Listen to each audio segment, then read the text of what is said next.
This video is part of the lectures related to the machine dynamics topic. It is the second video in the introduction section. This video is going to deal with the mobility, or the degree of freedom, of planar mechanisms. By the end of this video, first, you will be able to define what is the mobility of a mechanism. You will know what is the mobility of a planar mechanism. Second, you will learn how to calculate the mobility of a planar mechanism. You will be able to calculate mobility knowing the number of links and the number and type of kinematic pairs of mechanism. Third, you will learn how to interpret the value of mobility, and to predict the behavior of a planar mechanism based on that value. To that purpose, the video is divided in 5 parts. First, we are going to recall what is a mechanism, what are links, and what are kinematic pairs. Mechanisms have been introduced in the first video. Here, we are going to give a brief recall. Second, we are going to define the degree of freedom of a link. Links are main elements of mechanisms. Understanding the degree of freedom of a link is a key step in understanding the mobility of mechanism. After presenting the degree of freedom of a link, shortly said DOF, we are going to introduce in a third part, the mobility of a mechanism. We will give a detailed presentation of the mobility planar or two-dimensional mechanisms. Mainly, we are going to establish the equation that gives mobility, knowing the number of links and the number and type of kinematic pairs. At the end of this third part, we are going to rapidly extend the equation that will established for planar mechanisms to the case of space or three-dimensional mechanisms. In a fourth step, we are going to discuss the usefulness of calculating and knowing mobility, and how this value will impact the behavior of a planar mechanism. We are going to interpret the value of mobility. Last, we are going to apply the equation of mobility to some examples. This will be helpful to understand the equation of mobility, and to insist on the interpretation of mobility. Let's first start by recalling briefly the definition of a mechanism. A mechanism is a mechanical system that is built up from links. Links are the constituents of the mechanism. Links are rigid bodies, which means that their shapes does not undergo any significant distortion.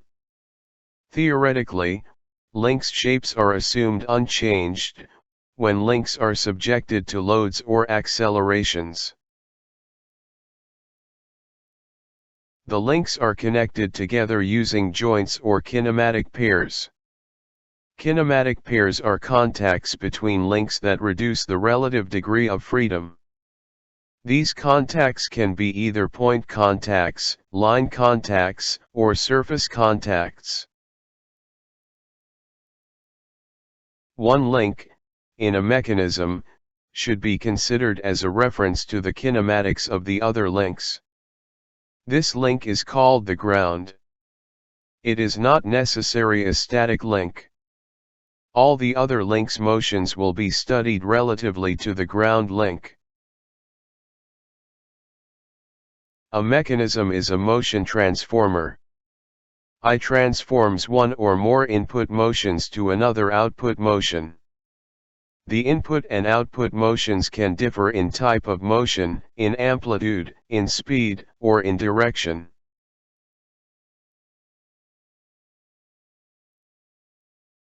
Links are the elements that build a mechanism. The mobility of mechanism, or the degree of freedom of a mechanism, depends on the degrees of freedom of its constituents. Thus in the coming part we are going to discuss the degree of freedom or DOF of a link or a rigid body. A planar link, or a planar rigid body, has three elementary motions. The elementary motions are the horizontal translation, the vertical translation, and one rotation.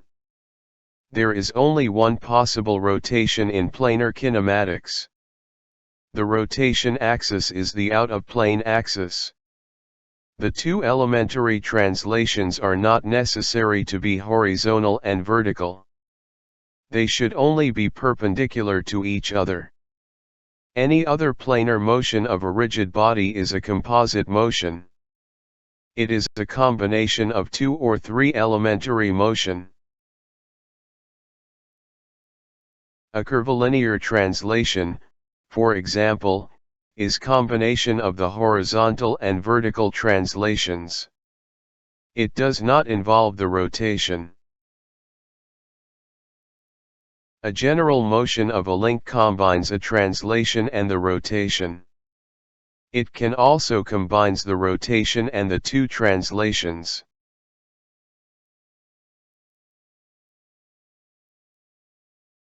A link's position is determined knowing three independent parameters. The three parameters are the two coordinates of one point of the link, and the angle of rotation. Commonly, the coordinates of the center of mass are considered. However, having the coordinates of another point, instead of the center of mass, is also fine. Once these three parameters are known, the link's position is uniquely determined. It means that only one position corresponds to each set of the three parameters. Also, to a given position of the body corresponds a unique set of the three parameters, if the point is fixed. The degree of freedom of a link or a rigid body is the number of independent parameters that are required, that needed, to define in unique way the position of the link or the body. The degree of freedom of a link is the minimum number of parameters that are needed to describe accurately and uniquely the link's position.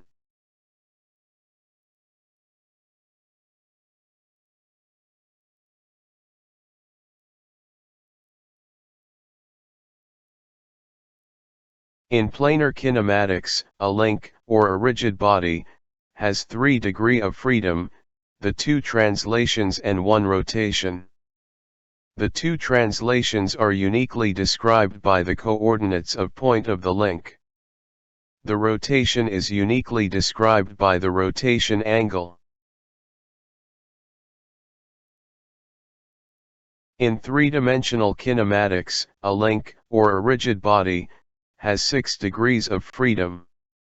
A link needs then 6 independent parameters to define its position. For example, the 3 coordinates of the center of mass, and the 3 angles of rotation defines uniquely the body's position. In this video, we have already recalled briefly, what are mechanisms. We have also defined what is the degree of freedom of a link. We are now ready to introduce mobility of a mechanism. We are going to establish the equation of mobility for planar mechanisms. At the end of the part, we are going to give an extension of the mobility equation for three-dimensional mechanisms.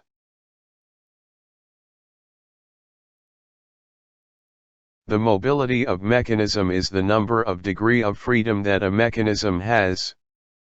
The number of degrees of freedom of a mechanism is the number of independent parameters that are required to define the position of the mechanism in a unique way.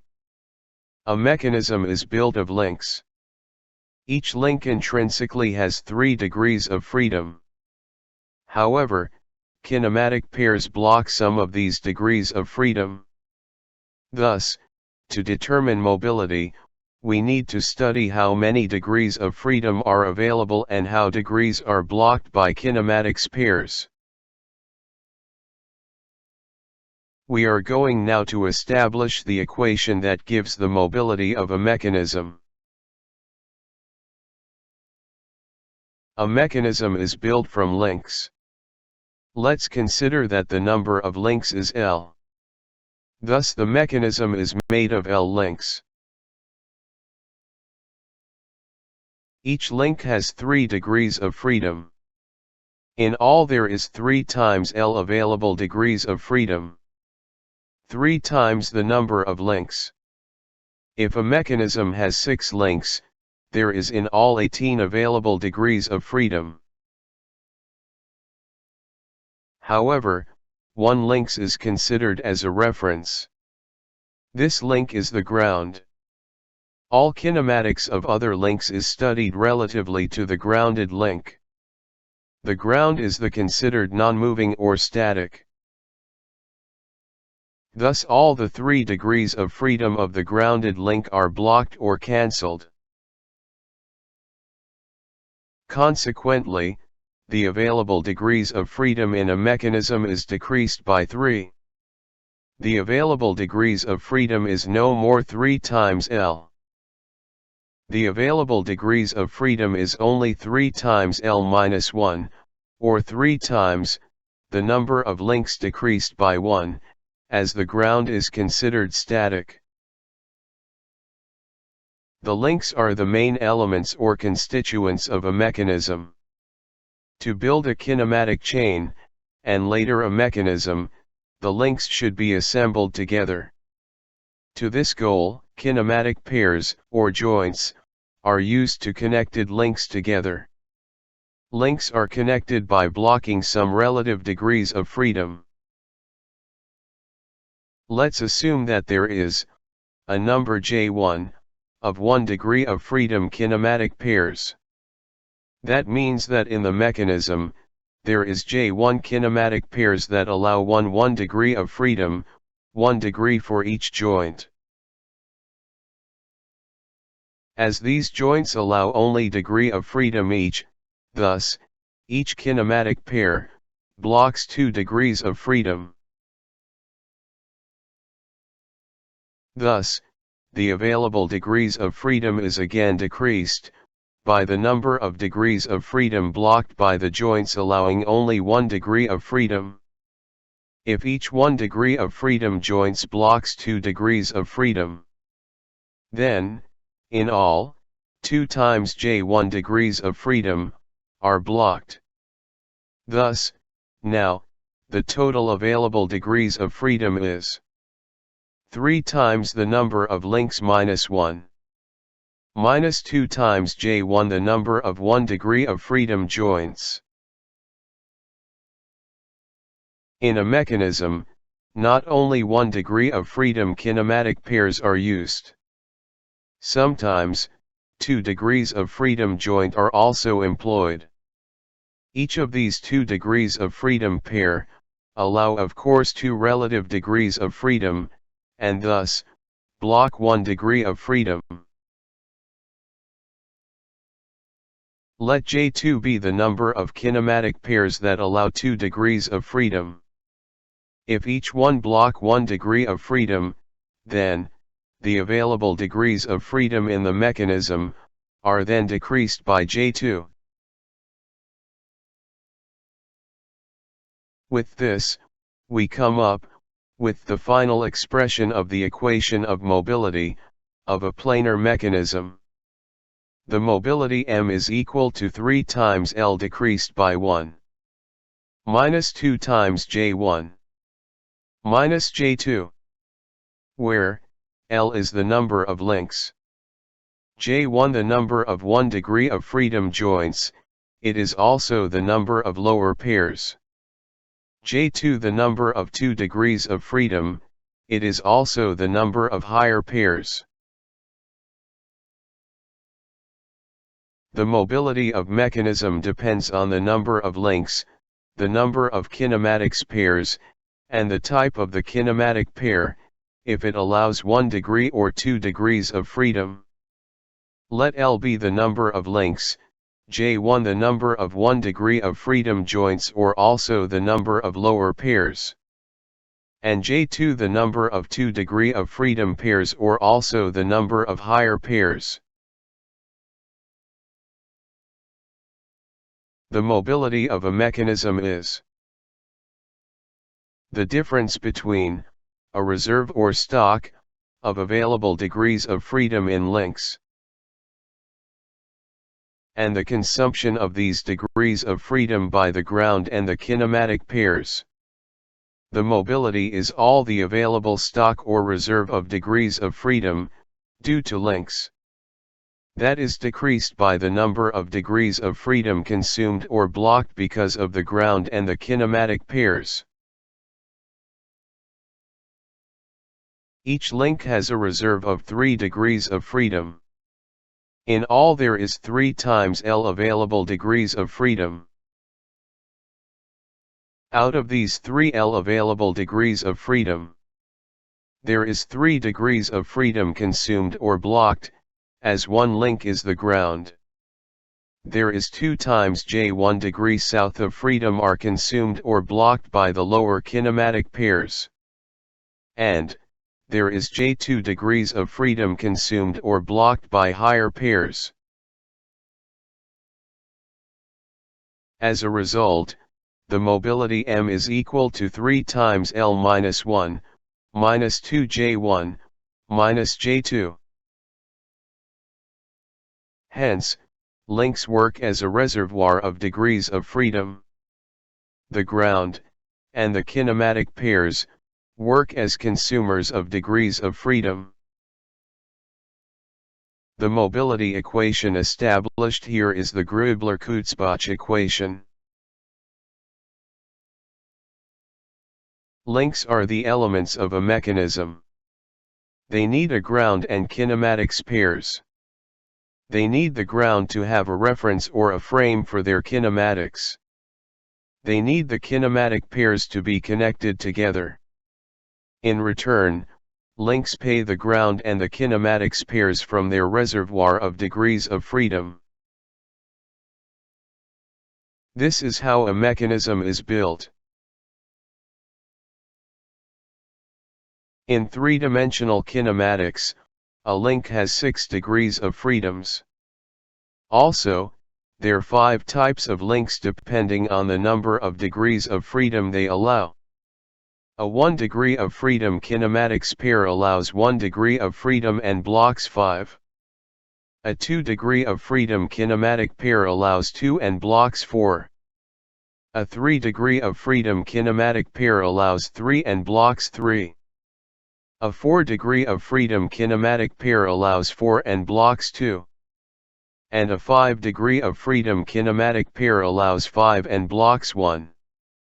Thus mobility M is equal to 6 times L minus 1, minus 5 J1, minus 4 J2, minus 3 J3, minus 2 J4, minus J5, where L the number of links, J1 the number of joints allowing 1 degree of freedom, J2 the number of joints allowing 2 degrees of freedom, J3 the number of joints allowing 3 degrees of freedom, J4 the number of joints allowing 4 degrees of freedom, J5 the number of joints allowing 5 degrees of freedom.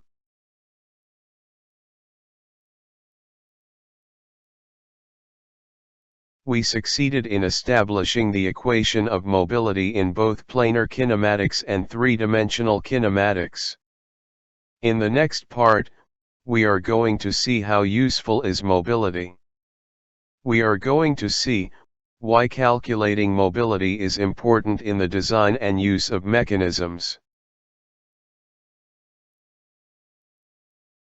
To have a mechanism, the mobility number should be strictly positive, or higher, or equal to 1. This allows the mechanism's elements to move.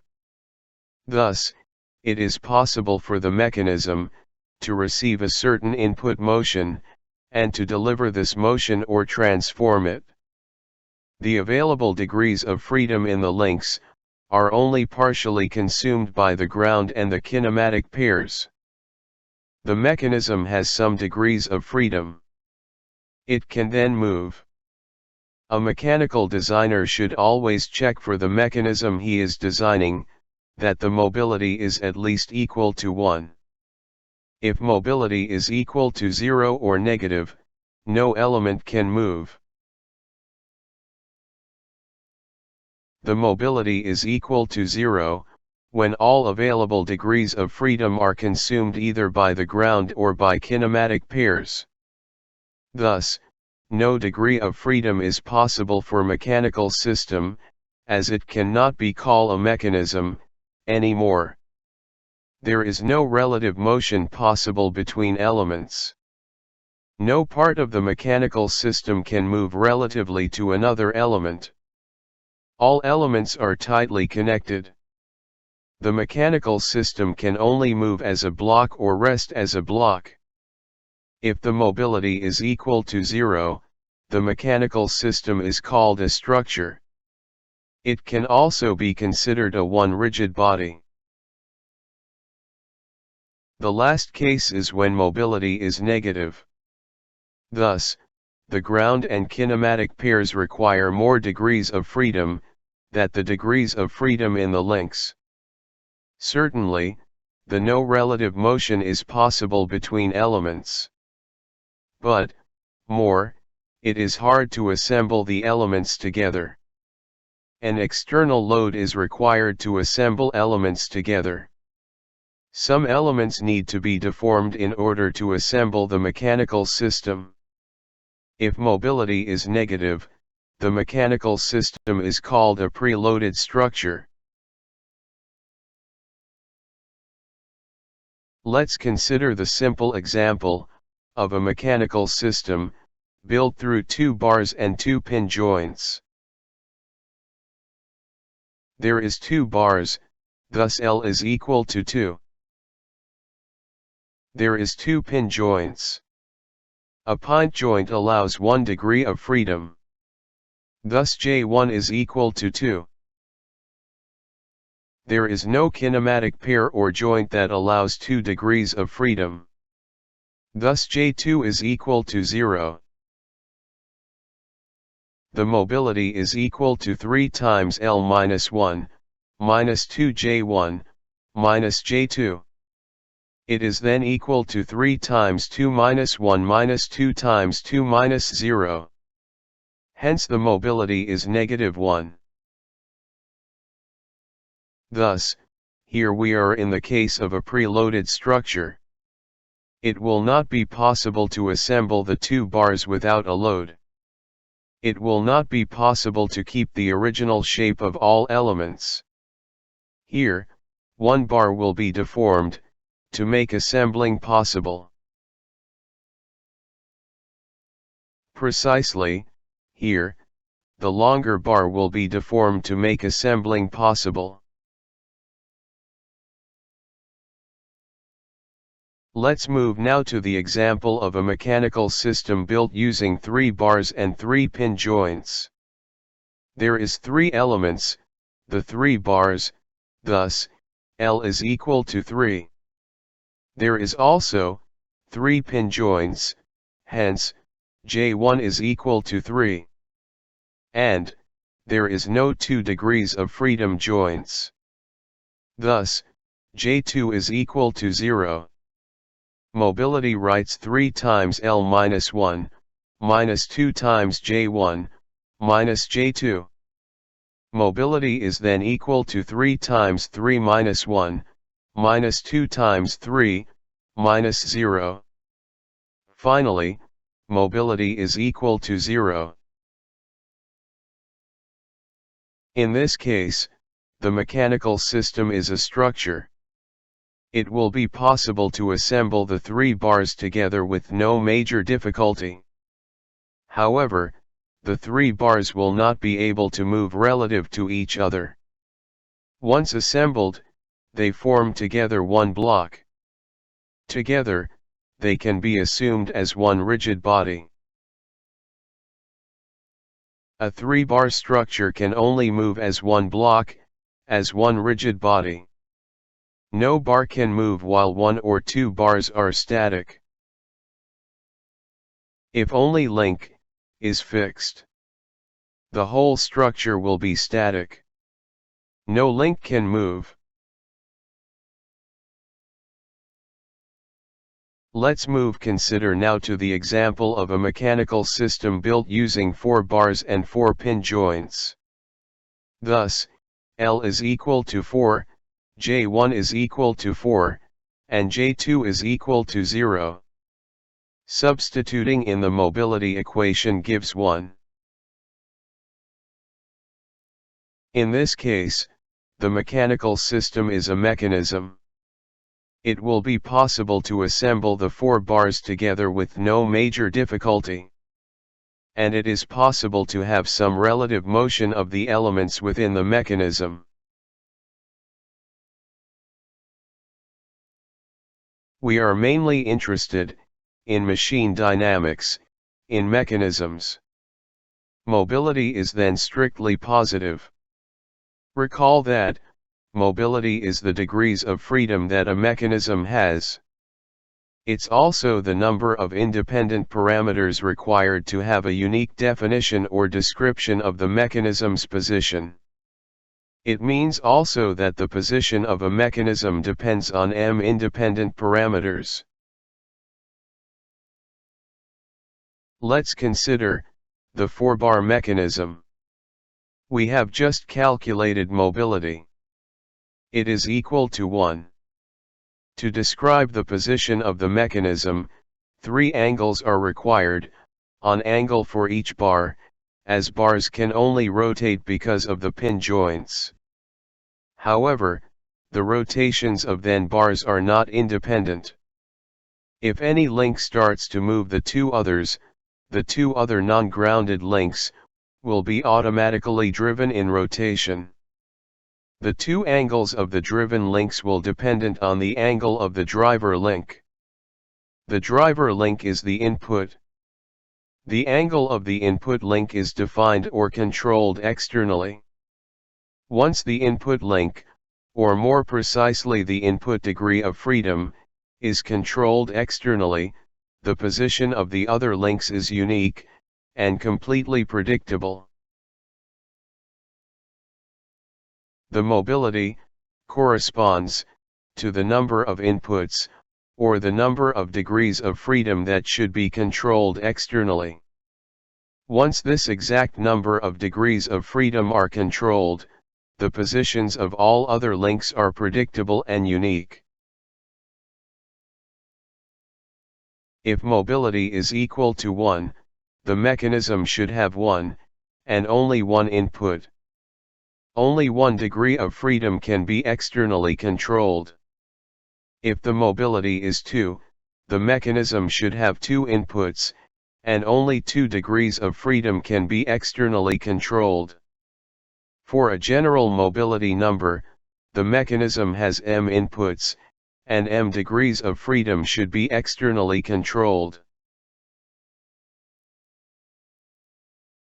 If we consider a 4-bar mechanism, that has a mobility of 1. And if we don't control any input motion, in that, the mechanism motion, the mechanism position, the mechanism kinematics is unpredictable.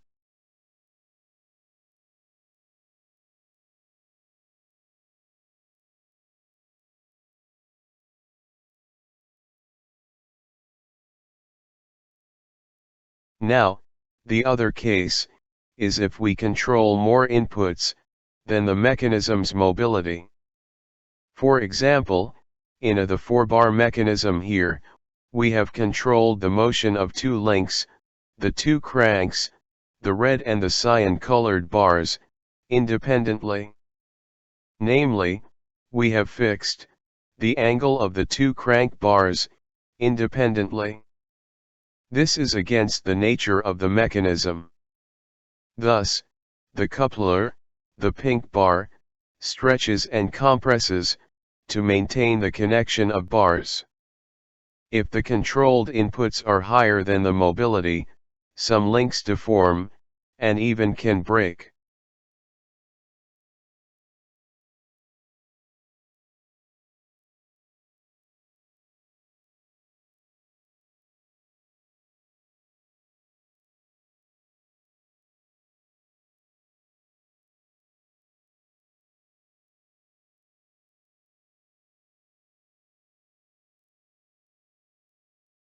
The perfect case is when the number of inputs, the number of controlled degrees of freedom, is exactly equal to the mechanism's mobility. In that case, the mechanism position or the mechanism kinematics is predictable. And, theoretically, all links do not suffer any distortion, while the mechanism changes continuously its position. Knowing the mobility of mechanism is so important in the design process, and before any use, as well. The mobility determines how many degrees of freedom should be controlled externally.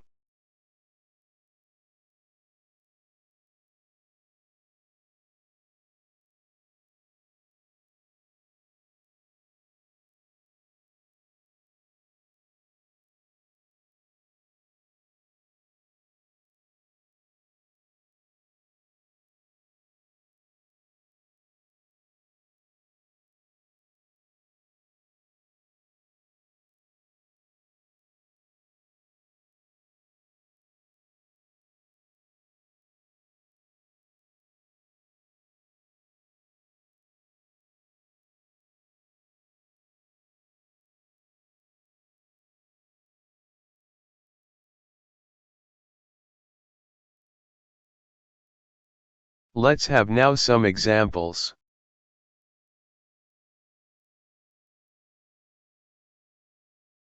The first example deals with the Nbar mechanism. The mechanism has N bars, which are connected with N pin joints, connected in series, one after the other, forming one loop. In the mechanism, there is N bars, thus, L is equal to N. There is N pin joints, thus, J1 is equal to N.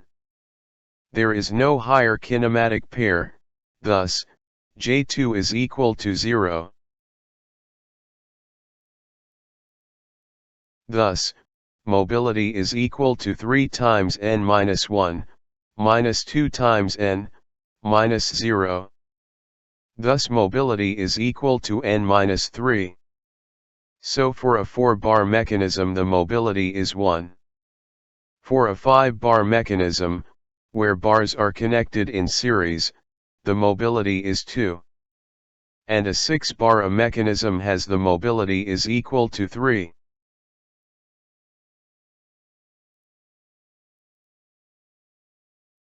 The second example is the Watt 6-bar mechanism. There is 6 links, 4 bars, and 2 ternary links, so L is equal to 6. There is 7 pin joints. Pin joints allow 1 degree of freedom each, thus, J1 is equal to 7. Here again there is no higher pair, thus, J2 is equal to 0. Hence M is equal to 3 times 6 minus 1, minus 2 times 7, minus 0. Consequently, M is equal to 1.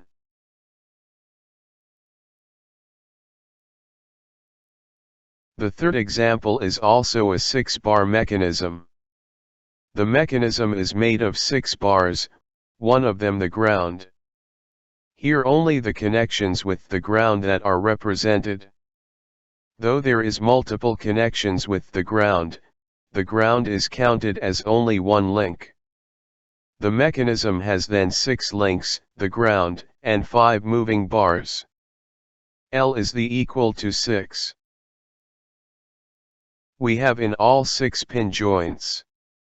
However, 5 of the 6 pin joints connects 2 links each. They are first order joints, they are counted each one once. And the 6th pin joints connects 3 links. It is the pin joint that connects links 3, 4, and 5. This a higher order joint. It should be counted twice as it blocks for relative translations. Each joint or kinematic pair of order n should be counted n times. Now, in all J1 is equal to 7 and not 6. Like the previous example, there is no higher pair, thus, J2 is equal to 0. Finally, mobility will be also equal to 1.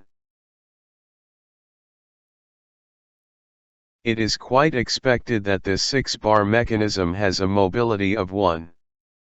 It is formed by 2 4-bar mechanisms. If we focus on links 1, 2, 3, and 4, together they build a 4-bar mechanism of mobility 1. Thus if link 2 is controlled, the position of 3 and 4 are uniquely defined. Links 1, 4, 5, and 6 build another 4-bar mechanism. The position of link 4 is already controlled by link 2. As the 4-bar mechanism has a mobility of 1, the control of link 4 defines completely the positions of link 5 and 6. Thus by controlling link 2, all links 3, 4, 5, and 6 are controlled, which shows that the mobility is equal to 1. Now let's consider the example of the slider crank mechanism. It is built of 2 bars, the ground, and the slider. In all, there is 4 links. There is 3 pin joints. A pin joint is a 1 degree of freedom kinematic pair. Here, we have also a prismatic joint. The prismatic joint is a 1 degree of freedom kinematic pair.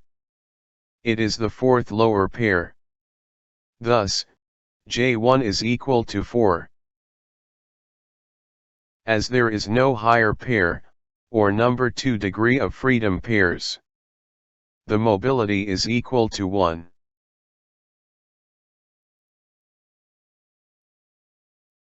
The 5th example is about the cam and follower mechanism.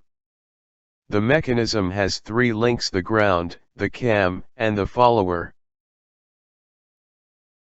The mechanism has a pin joint, connecting the cam with ground, and a prismatic joint connecting the ground with the follower.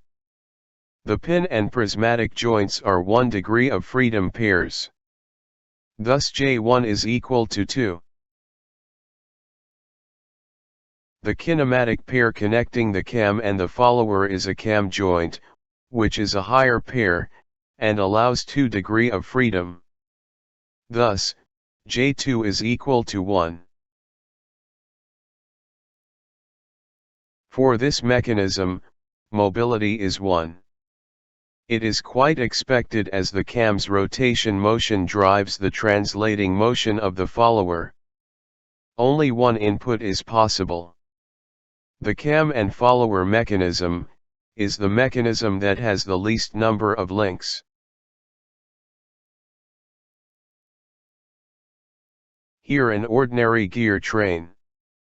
There is 3 gears and the ground. In all, L is equal to 4. Each gear is connected to the ground with a pin joint. Thus J1 is equal to 3. Also gear 2 and gear 3 are connected together through a gear joint. Likewise, gear 3 and gear 4 are connected through a second gear joint. the gear joints are higher pairs and allow 2 degrees of freedom. Thus, J2 is equal to 2. The mobility is also here equal to 1, as expected. As, if the driver is controlled, the kinematics of the idle and the follower is predictable. Example 7 deals with an epicyclic gear train. This mechanism is made of ground, a sun, which a gear in the center, a planet, which is a second gear, that has a general motion, the arm, and a gear ring. Thus, L is 5. There is 2 pin joints. However, the central pin joint is of order 3, it should be counted 3 times. This central pin joint connects the ground with the sun, the arm, and the ring. Consequently, J1 is equal to 4. The sun and the planet are connected through a gear joint. And the ring and the planet are also connected through a gear joint. Thus, J2 is equal to 2 and then mobility is equal to 2. The epicyclic gear are gear trains that need or allow 2 input motions. For example, the sun and the arm can be controlled independently. In this last example, the mechanism is built out of the ground, 2 ternary links, 3 bars, and a slider. In all there is 7 links. L is equal to 7.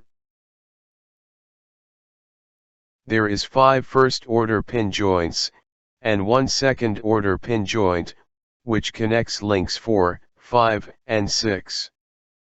There is also a prismatic joint connecting the slider and the ground. Thus, J1 is equal to 8.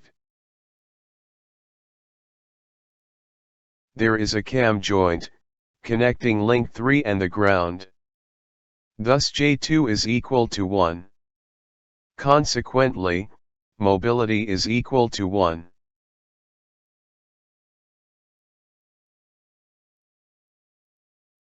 We come at the end of this video about mobility of planar mechanisms. Thanks for watching.